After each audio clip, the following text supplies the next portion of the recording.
Hello बच्चों, let's read the question.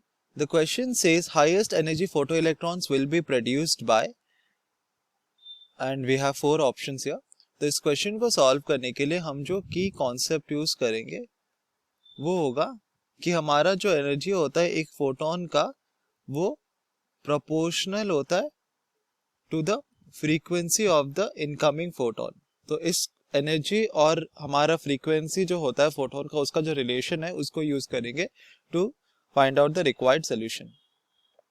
तो इस क्वेश्चन को सॉल्व करने के लिए हम अज्यूम करते हैं कि हमारे पास कोई एक सिंगल फोटोसेंसिटिव मटेरियल है जिसका वर्क फंक्शन हमको दिया गया है फाई. ठीक है, तो अब इस जो फोटोसेंसिटिव मटेरियल के ऊपर हमने एक एक फोटोन हर एक रेडिएशन का डाला है. ठीक है, तो हमारे पास चार डिफरेंट रेडिएशन है. एक है हमारा एक्स रेस. ठीक है, अगर इसको हम एक्स रेस कंसिडर करें, इसको अगर हम यूवी रेस कंसिडर करें, इसको अगर हम गामा रेस कंसिडर करें, और ये अगर हमारा विजिबल लाइट से प्रोड्यूस हो रहा है. तो एक फोटोन हर एक रेडिएशन का हमारा गिवन फोटोसेंसिटिव मटेरियल के ऊपर गिर रहा है.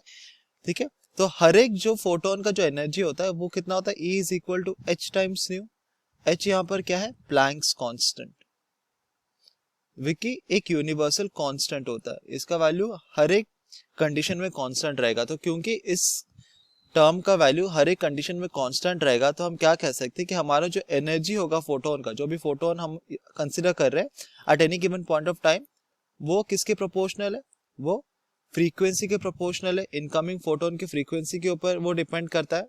और वो क्या देख रहे हैं हम लोग कि ये डायरेक्टली प्रोपोर्शनल है टू द फ्रीक्वेंसी. इसका मतलब है कि अगर हमारा फ्रीक्वेंसी फोटोन का ज्यादा होगा तो एनर्जी ज्यादा होगा. फ्रीक्वेंसी अगर कम होगा for the given photon then energy also हमारा कम होता है. अभी हमें क्वेश्चन में पूछा गया है कि highest energy photo electrons will be produced by which of the photons. तो अगर हम फोटो इलेक्ट्रॉन्स की बात करें तो हमारा जो फोटो इलेक्ट्रॉन्स होता है वो कब इजेक्ट होता है. अगर हम मेंशन करें यहाँ पर हमारे पास फोटो इलेक्ट्रॉन्स है, तो condition for the photo electrons to be ejected क्या है कि हमारा energy should be greater than equal to the work function.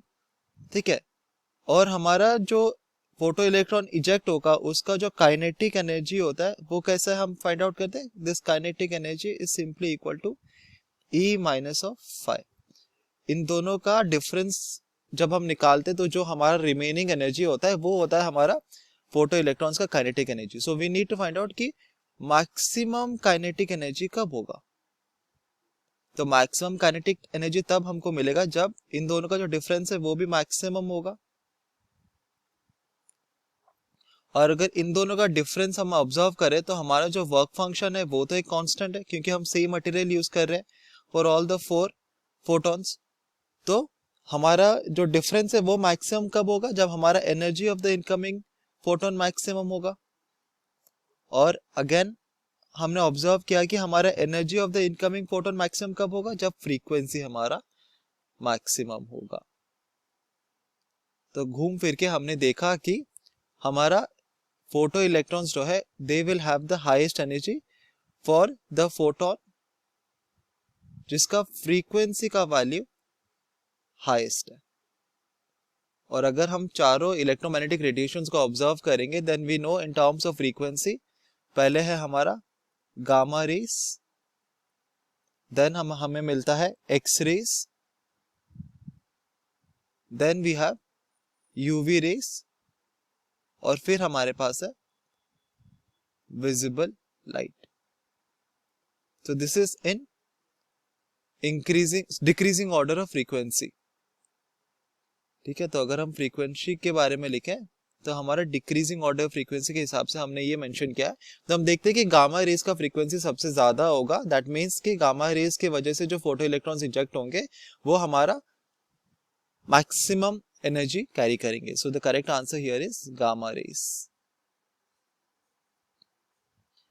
which is option D. Hope you understood it well. Thank you.